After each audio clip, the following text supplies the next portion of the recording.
Hello, Bacho. Let's read a given question.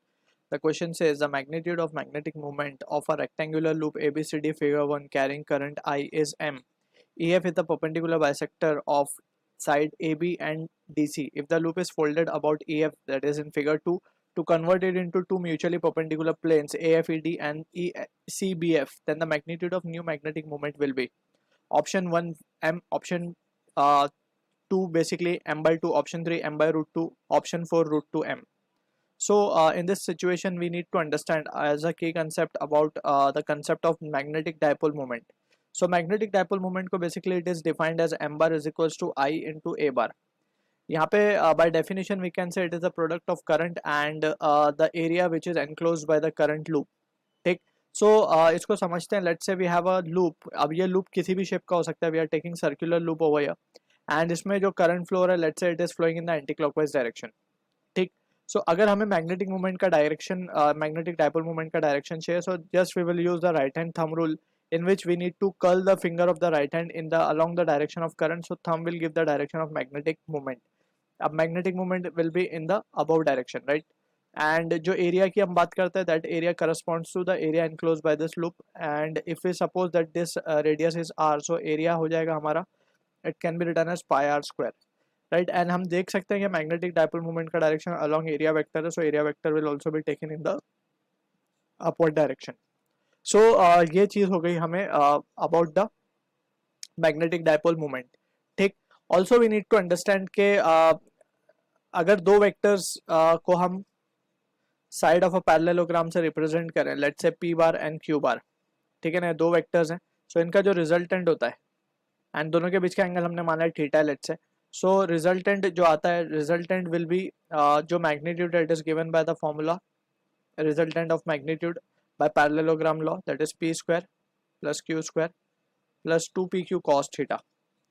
सो ये result हमें याद रखना है फॉर पैरेललोग्राम लॉ, जिसे हम कहते हैं कि रिजल्टेंट जब भी हमें चाहिए होगा जिसका magnitude, we will use parallelogram law. So यहाँ पे अब जो सिचुएशन हमें गिवन है, let's try to analyse that.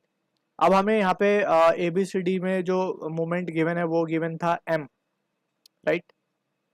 So for the first case moment is given as m. So अगर हम m की बात करें, सो m क्या होगा, i इंटू ए स्क्वायर, यानी कि एरिया i इंटू ए क्या होगा, एरिया का स्क्वायर, राइट? सो यहाँ पे अगर हम मान ले कि इसका जो भी एरिया होगा हम उसे लिख देते हैं just a, right? So this will be the magnetic dipole moment for first figure. ठीक है. डायरेक्शन की बात करें, so we need to curl the finger around the direction of current, so movement अंदर की तरफ आ रहा है, इट इज इनसाइड, राइट? अब बात करते हैं सेकंड फिगर की. सो सेकंड फिगर में वी कैन सी इसका जो मैग्नेटिक डाइपोल मूवमेंट आएगा, अगर हम फिंगर को कर्ल करें in this direction, so magnetic dipole movement will be on the left side, right? And इसको हम कह देते हैं लेट्स से m डैश, और इसके पास जो मैग्नेटिक डाइपोल मूवमेंट आएगा वो आएगा नीचे की तरफ, क्योंकि सेम होगा, by symmetry we can say both will be the same, क्योंकि आधे आधे हैं दोनों. सो इन दिस सिचुएशन इसका नीचे की तरफ कैसे आ रहा है, वी कैन सी कि करंट का डायरेक्शन इस तरफ है, so we can curl the finger around this direction, so thumb will point in the downward direction. So ये दोनों आ गया, तो इन दोनों का रिजल्टेंट कुछ इस तरफ ही के बीच में आएगा, right? Since both are symmetric. अब m डैश की जब हम वैल्यू लिखेंगे तो क्या लिखेंगे, जस्ट i a बाई 2 लिखा जाएगा, राइट? a बाई 2 लिखेंगे.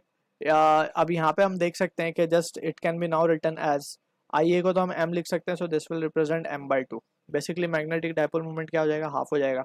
सो इन दैट सिचुएशन अब हम क्या लिख सकते हैं, बाय पैरेललोग्राम लॉ, देयरफॉर जो रिजल्टेंट हमें चाहिए, resultant the magnitude of the new magnetic movement हमसे पूछा है, that is the resultant only. So it will B m square by 2, m by 2 का स्क्वायर प्लस m बाई 2 का square, and दोनों के बीच में अब हम एंगल देख सकते हैं 90 डिग्री है, सो cos 90 will be 0. So in that scenario ये वाला टर्म तो कैंसिल हो जाएगा, 0 हो जाएगा means. So from here we can say r की क्या वैल्यू आएगी हमारे पास, it will be under root 2 m by 2. So this result will be equals to m by root 2. So this is the answer to the question, जो कि match होगा option 3 के साथ. So I hope you understood the solution. All the best.